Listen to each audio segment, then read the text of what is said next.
Shalom saudara-saudaraku yang terkasih di dalam Tuhan. Berjumpa kembali dengan Renungan Koma GKJ Sarimulyo. Kali ini saya Dian akan membawakan renungan yang bertema pengharapan di tengah realitas dunia. Sebelum memulai renungan ini, marilah kita berdoa. Tuhan Yesus, Tuhan Allah Bapa kami di dalam kerajaan surga yang mulia, kami bersyukur ya Tuhan atas berkat dan penyertaan-Mu hingga pada kali ini kami boleh berkumpul dan bersekutu untuk mendengarkan firman-Mu. Tuhan, bukalah hati dan pikiran kami Tuhan, sehingga apa yang kami dengar pada kesempatan kali ini boleh menjadi berkat dalam kehidupan kami. Berkati hamba-Mu yang akan menyampaikan firman-Mu ya Tuhan, di dalam setiap keterbatasannya, sehingga apa yang disampaikan hanyalah menurut kehendak-Mu saja. Ampuni ya Tuhan akan setiap dosa dan kesalahan yang terselip di dalam kehidupan kami. Hanya di dalam nama Yesus, Tuhan dan Juru Selamat kami berdoa dan mengucap syukur. Amin. Saudaraku yang terkasih, renungan pada sore hari ini terambil dari bacaan kitab Wahyu, pasalnya yang ke-9 ayat yang ke-13 sampai 21. Wahyu 9 ayat ke-13 sampai 21 yang demikian bunyinya. Sangkakala yang ke-6.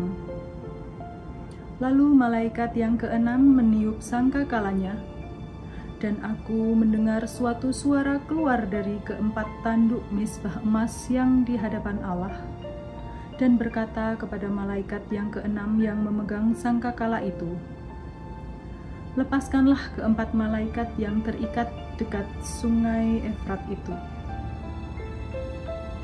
Maka dilepaskanlah keempat malaikat yang telah disiapkan bagi jam dan hari, bulan dan tahun, untuk membunuh sepertiga dari umat manusia. Dan jumlah tentara itu ialah 20.000 laksa pasukan berkuda. Aku mendengar jumlah mereka. Maka demikianlah aku melihat dalam penglihatan ini kuda-kuda dan orang-orang yang menungganginya. Mereka memakai baju zirah, merah api dan biru, dan kuning belerang warnanya. Kepala kuda-kuda itu sama seperti kepala singa, dan dari mulutnya keluar api dan asap dan belerang. Oleh ketiga malapetaka ini dibunuh sepertiga umat manusia, yaitu oleh api dan asap dan belerang yang keluar dari mulutnya. Sebab kuasa kuda-kuda itu terdapat di dalam mulutnya dan di dalam ekornya. Sebab ekornya sama seperti ular. Mereka berkepala, dan dengan kepala mereka itu, mereka mendatangkan kerusakan. Tetapi manusia lain yang tidak mati oleh malapetaka itu, tidak juga bertobat dari perbuatan tangan mereka. Mereka tidak berhenti menyembah roh-roh jahat dan berhala-berhala dari emas dan perak, dari tembaga, batu dan kayu, yang tidak dapat melihat atau mendengar atau berjalan. Dan mereka tidak bertobat daripada pembunuhan, sihir, percabulan, dan pencurian. Demikian pembacaan firman Tuhan. Saudara-saudaraku yang terkasih, ada sebuah film di tahun 2000. Film ini berjudul Castaway.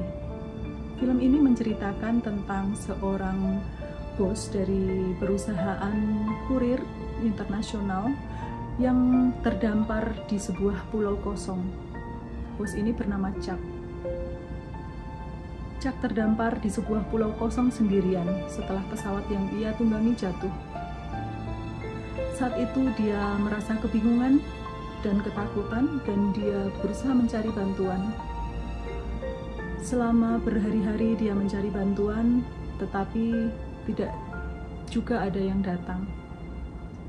Setiap hari dia hanya memandangi foto dari kekasihnya yang membuat dia bertahan untuk tetap bertahan di pulau itu. Dia mencari banyak cara untuk pulang, tetapi tidak juga berhasil. 4 tahun telah berlalu, dan selama 4 tahun itu dia merasa depresi, cemas, ketakutan, dan merasa tidak ada kehidupan. Sampai suatu saat dia menemukan sebuah pintu dari plastik yang akhirnya dia berpikir untuk membuat rakit dan menggunakan pintu itu sebagai layar. Dengan usahanya yang begitu keras, akhirnya dia bisa pulang ke rumah karena sebuah perahu besar menemukannya. Dari cerita tadi, ada satu hal penting yang bisa kita pelajari. Hal penting yang menjadi kunci untuk tetap bertahan di tengah kesulitan yang begitu luar biasa, di tengah realita kehidupan yang begitu sulit.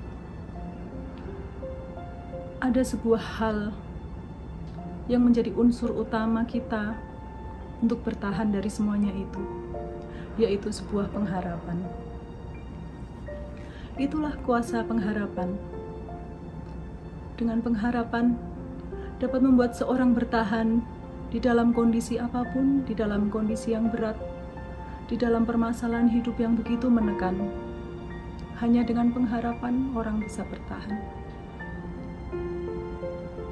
Pengharapan bisa membuat orang bertahan dari tekanan karena dia tahu hari esok akan datang. Lalu apa yang mungkin terjadi saat seseorang kehilangan pengharapannya? Dia akan merasa cemas, akan merasa khawatir, akan merasa keyakinannya hilang, akan merasa sulit untuk menghadapi kehidupan, dan akhirnya ia akan hidup di dalam kekhawatiran, dan pada akhirnya dia akan kehilangan keyakinannya. Lalu, apa saja yang membuat seorang memiliki pengharapan? Di dalam kitab Ibrani ke-11 ayatnya yang pertama tertulis, iman adalah dasar dari segala sesuatu yang kita harapkan dan bukti dari segala sesuatu yang tidak kita lihat. Dari teks ini kita bisa tahu apa dasar pengharapan itu, yaitu iman. Ibaratkan sebuah lampu minyak. Sumbu yang menyala dari lampu itu adalah pengharapan, dan minyak yang menyalakannya adalah iman. Tanpa minyak, sebuah lampu tidak akan menyala dengan terang dan tidak akan bertahan lama. Demikian juga pengharapan. Tanpa iman kepada Tuhan, maka akan menjadi pengharapan yang kosong dan tidak akan bertahan lama. Saudaraku, bagaimana kita bisa memelihara iman? Yang pertama, dengan pengenalan kepada Tuhan. Bagaimana kita bisa mengenal Tuhan? Tentu saja dari kitab suci. Di dalam kitab suci ini kita mengenal Tuhan yang menciptakan langit dan bumi hanya dengan firman-Nya. Kita bisa mengenal Tuhan yang menunjukkan kuasa-Nya dengan membelah lautan. Kita bisa mengenal Tuhan yang mengirimkan anaknya yang tunggal, Yesus Kristus, untuk menebus dosa kita. Dari kitab suci inilah kita mengenal Tuhan. Saudaraku, bagaimana kita bisa menumbuhkan iman kita? Dengan membaca firman Tuhan, ada kekuatan yang diberikan kepada kita. Ada kesegaran yang bisa kita dapatkan dengan membaca firman Tuhan. Menjawab semua pergumulan kehidupan kita dengan membaca firman Tuhan. Kita akan semakin mengenal Allah. Dan akhirnya kita dapat menguatkan iman kita dan menimbulkan pengharapan. Oleh karena itu, saudaraku, janganlah kita menjauhkan diri kita dari pertemuan-pertemuan ibadah. Karena di dalam ibadah ada firman yang disampaikan, ada firman yang menguatkan. Dan juga jangan berhenti kita untuk berdoa, karena melalui doa kita dapat menjadi lebih dekat kepada Tuhan. Lalu hal kedua yang dapat menumbuhkan iman kita kepada Tuhan.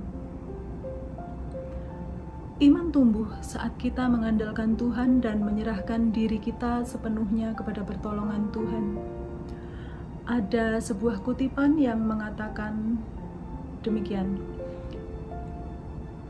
menghina Tuhan tidak selalu dilakukan dalam bentuk hujatan, namun menghina Tuhan bisa berupa kekhawatiran akan hari esok. Khawatir akan apa yang akan kita makan besok, itu sudah termasuk penghinaan terhadap Tuhan. Adik-adik yang masih remaja yang memiliki teman dekat, bagaimana rasanya saat kita tidak dipercaya oleh teman kita, saat kita diragukan oleh teman kita? Tentu saja kita akan merasa sakit hati, kita akan merasa kecewa, kita akan merasa tidak dipercaya oleh teman kita tersebut. Demikian juga dengan Allah. Allah menginginkan kita menyerahkan diri sepenuhnya kepadanya. Dengan menyerahkan diri sepenuhnya kepada Allah, iman kita bisa bertumbuh. Saudara-saudaraku, penyerahan diri sepenuhnya kepada Tuhan adalah bukti dari iman kita. Memiliki iman tidak boleh berhenti pada pengenalan saja. Tapi setelah kita memahami dan mengenal Tuhan kita harus percaya bahwa Tuhan sanggup melakukan banyak hal dalam kehidupan kita. Disitulah iman kita semakin dipelihara. Ada banyak orang Kristen yang memahami ilmu agama dengan sangat baik. Namun, saat mereka mengalami masalah, mengalami kesulitan, mereka dengan mudah berpaling dan dengan mudah menyerah. Di masa yang penuh dengan kecemasan dan kekhawatiran ini, di masa di mana kita dihantui oleh berbagai macam ancaman dan ketakutan, ancaman akan banyaknya penyakit baru yang menular dan berbahaya, ancaman akan resesi keuangan, ancaman akan banyak hal peperangan, dan segala hal yang membuat kita cemas. Kadang semuanya itu menutupi iman kita kepada Allah.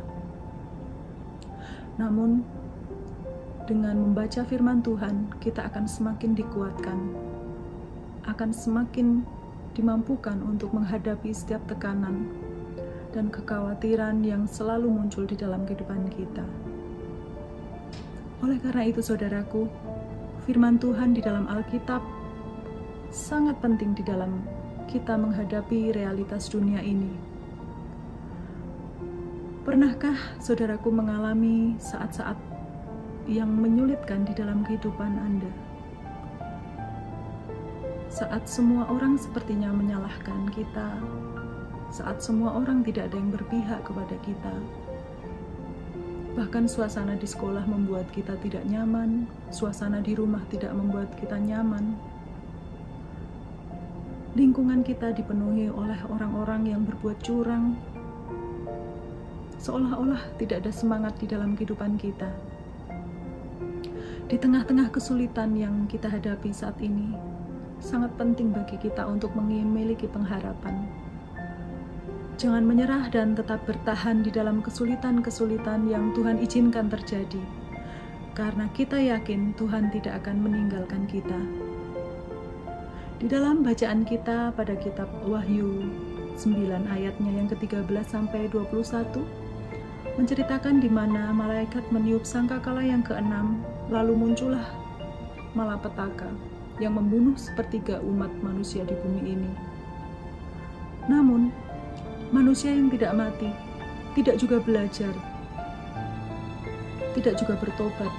Mereka tetap melakukan dosa, tetap melakukan pelanggaran.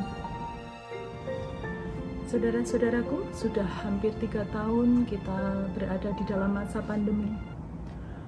Pandemi yang begitu luar biasa mengubah segala macam tatanan kehidupan manusia di dunia ini, yang telah membuat banyak keluarga berduka karena kehilangan orang yang mereka kasihi, dan juga membuat banyak orang kehilangan pekerjaan serta usaha mereka.